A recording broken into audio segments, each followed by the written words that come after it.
Ravi de vous retrouver, mesdames et messieurs. C'est l'heure de vous donner l'essentiel des nouvelles de ce jour. Bonjour et bienvenue à tous. En politique, l'Assemblée nationale du Sénégal ouvre officiellement ce lundi 2 décembre 2024 pour installer les nouvelles députées de la 15e législature. Au programme l'élection du bureau de l'Assemblée et la formation des groupes parlementaires, éléments clés de la nouvelle configuration politique. Ousmane Sonko était à l'Assemblée nationale lors de l'installation officielle du 15e législature ce lundi pour déposer sa lettre de démission. À quelques heures de la formation des groupes parlementaires, Anta Babacar Ngom prend une importante décision.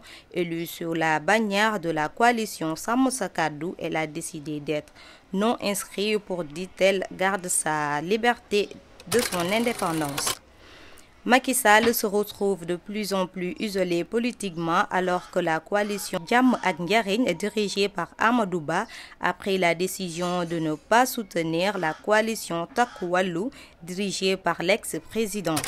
En société, nouveau code de travail, tout savoir sur le permis de travail pour les étrangers du Sénégal. Après plusieurs années de discussions et ajustements, un nouvel code du travail se prépare à l'entrée en vigueur, marquant une avancée majeure pour le monde professionnel et la sécurité sociale dans le pays. La réforme entamée en 2022 vise à se moderniser le cadre égal en réponse aux défis économiques et sociaux actuels. En sport, match de fin décembre, une rencontre Sénégal-Maroc actuellement gestation.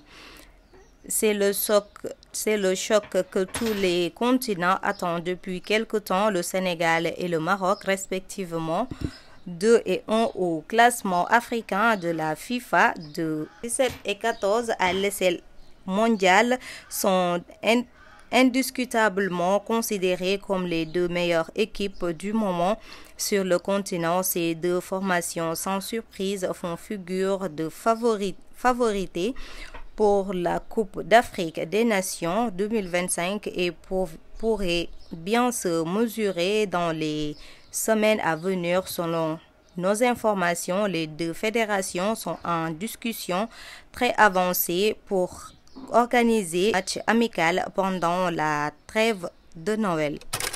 Toujours en sport, la victoire de Modou Lo sur Siteu sera-t-elle confirmée ou annulée?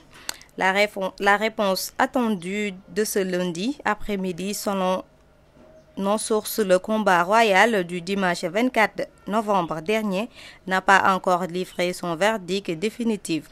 Le comité national de gestion CNG de lutte doit trancher cette semaine. La question est de savoir si la victoire au point du roi des arènes Modou Lo sera validée ou si le phénomène de Lazare Siteu obtiendra gain de cause.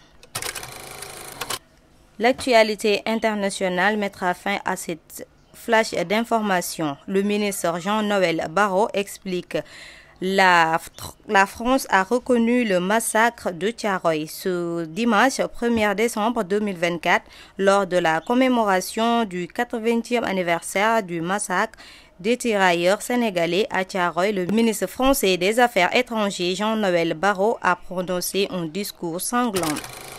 Guinée, le bilan provisoire du drame de Zérékoré fait état de 56 morts. Un drame secoue la Guinée après des incidents survenus lors du match de football opposant les équipes de l'Abbé et Zérékoré dans la ville de Zérékoré. C'en est tout pour ce flash d'information. Merci de l'avoir suivi. Info 24 Sénégal ngir bokk ci ñi ñëk jot suñu ay xibaar abonné leen te bës cloche de notification.